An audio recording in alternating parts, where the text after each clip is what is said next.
here it is, the kickstart to 2020. And now our first review is for Underwater. And I'm gonna say, wasn't that bad, actually.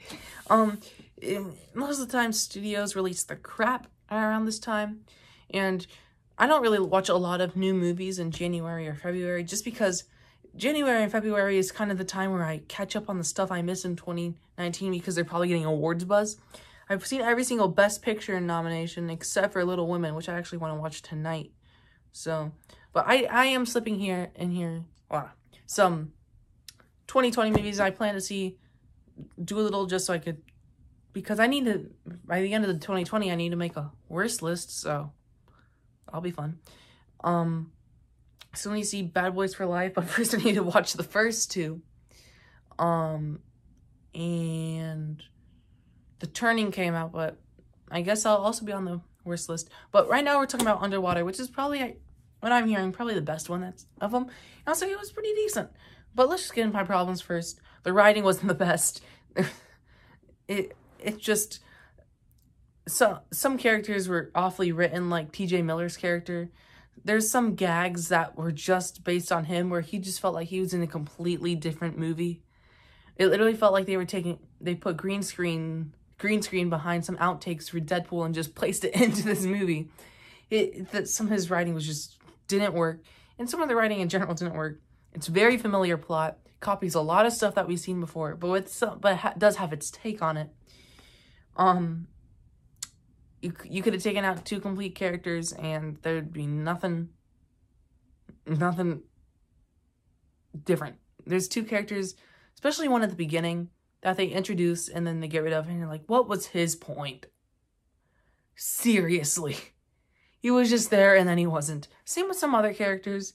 But 2 characters could have been just like totally just thrown in the trash, and it probably would have been a little bit better.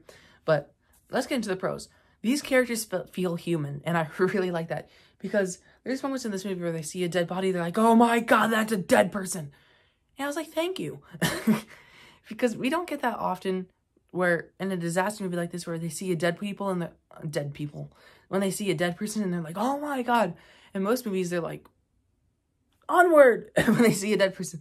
These characters felt human, and they're like, oh my god, that's a dead person right there. And it was, I appreciated that. I'm like, yes, that is a dead person. This was very good for January, but I don't think it gives an excuse to be a mediocre movie. I'm not going to say this movie is good.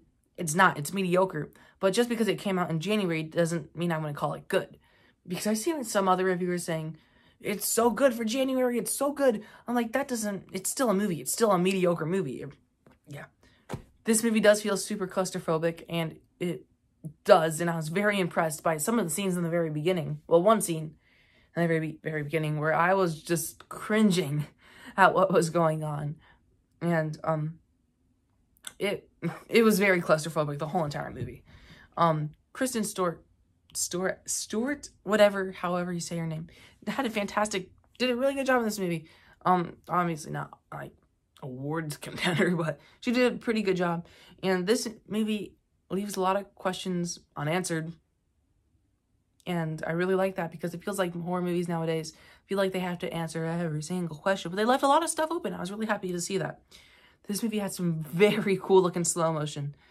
And I'll say for the CGI for this movie, with an $80 million budget, did a very nice job. Obviously, not every single shot is perfect, but for $80 million, some of the CGI looked very good. And overall, Underwater was decent. It had its problems, but honestly, what are you expecting? Don't walk in expecting a masterpiece, but also don't walk in expecting a total failure, because this movie really wasn't that bad, and it's just more on the mediocre side. But overall, it was decent. I'm going to give Underwater a 6.3 out of 10. So yeah, anyways, that's my review for Underwater. First review of 2020. Yay. So anyways, like, share, subscribe, and stuff like that, and adios.